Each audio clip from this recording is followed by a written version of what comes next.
Hi, I'm Quincas, and I'm a synth DIY guy. Barcelona is a thriving city for makers, and module makers in particular. Befaco is of course the best known company from there, but there are also two other companies, Winter Modular and Transient Modules. A few weeks ago Sergi from Transient Modules reached out to me and asked me to review his 8S sequencer kit. The 8S is a very elegantly minimalistic design. It's an 8-step sequencer with a digital heart but an analog output path in 8 HP, with some neat features like hold, random, and direction inputs.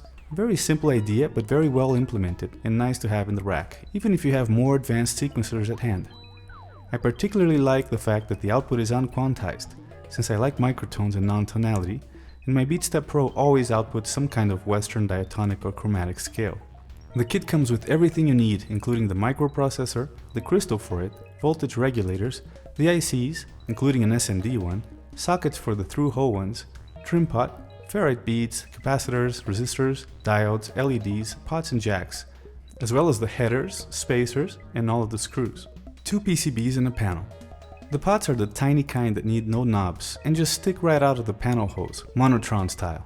Building it is really easy, especially because this kit has one of the best manuals I've ever seen. Really, every step is explained with clear pictures. If you follow it, you can't really go wrong, so I decided to follow it closely. The only detail I might have done differently would have been to solder the IC sockets right after the resistors and diodes, so you can lay the board flat on the table to solder them.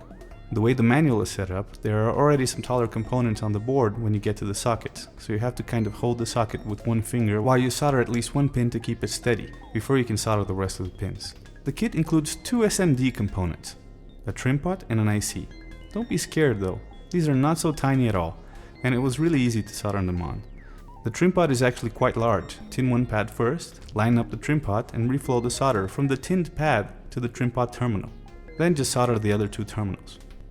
Same with the IC, just tin one of the corner pads, line up the IC, touch the tin pad with the iron so the IC lead sticks to it and holds the IC in place. Then just solder the other leads to their pads. Not any harder than a through-hole socket really. Just inspect for solder bridges. If you find any, use desoldering braid to clean it up. The mechanical construction is quite nice.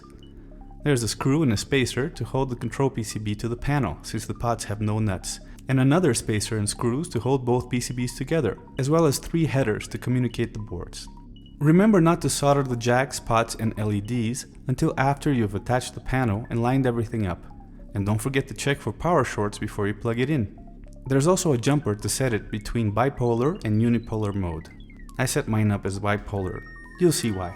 One thing I discovered, which is not documented anywhere, and maybe news even to the designer, is that it works perfectly with an audio rate square wave as its clock, which basically allows you to draw your sound waves and emphasize different harmonics, like on the VB Modular Lizard 2 and other more expensive oscillators out there. Also, if you gate the random input while using this high-pitched clock source, it generates some sweet-sounding noise. I was really happy to discover this, as it makes it an even more useful addition to my rack. Check it out.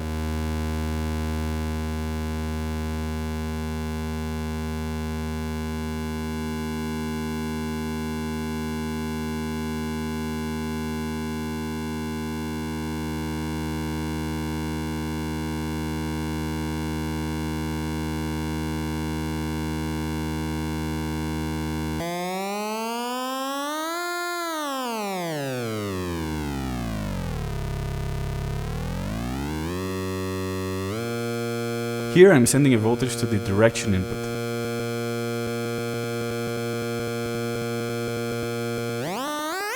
Here it is in random mode as a noise generator.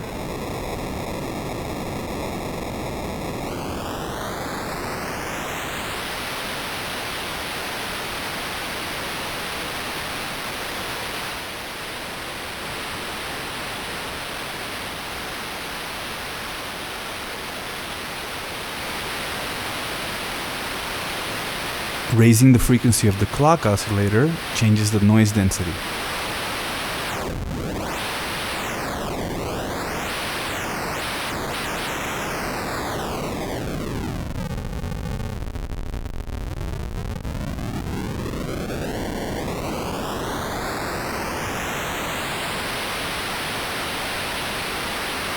Now I'm sending a square wave from another oscillator into the reset input, basically changing the number of steps in the audio rate sequence.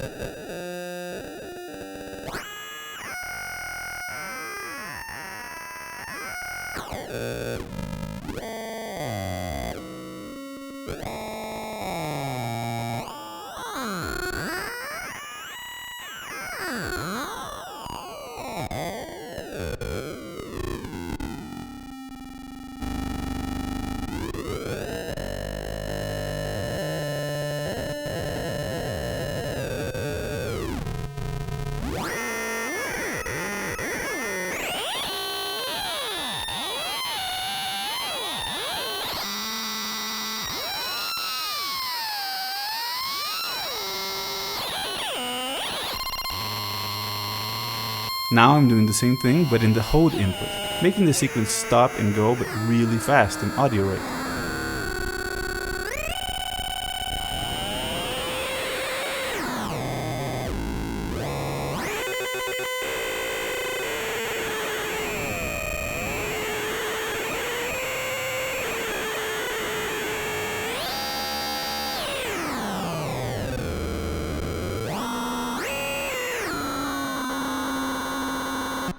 Now I'm using my BeatStep Pro as a sequencer, sending the gate to the arcade button and the arcade button upgate output to the hold input, which basically stops the audio, acting somewhat like a VCA.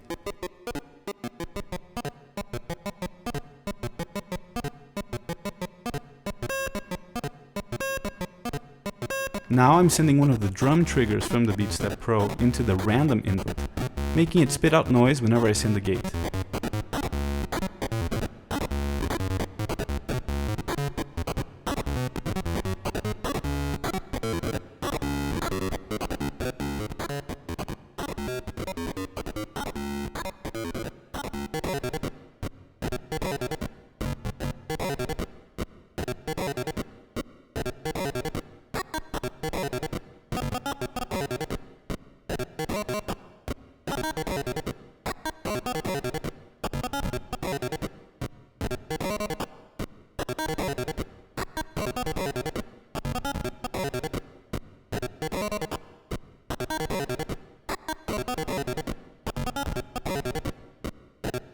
Now I have a high gate into the random input, while also gating the hold input to create silences, and modulating the frequency of the clock oscillator with my sequencer to change the density of the noise.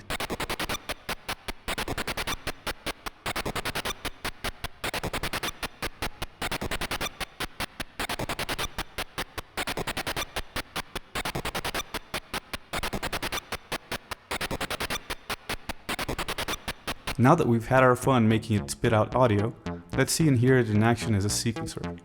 It has no internal clock, so I use the Erica Swamp as a clock source, and the arcade button to trigger the alternative functions.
That's it, I hope you liked this fun and useful sequencer. Please hit like and subscribe, and support me on Patreon if you like what I'm doing.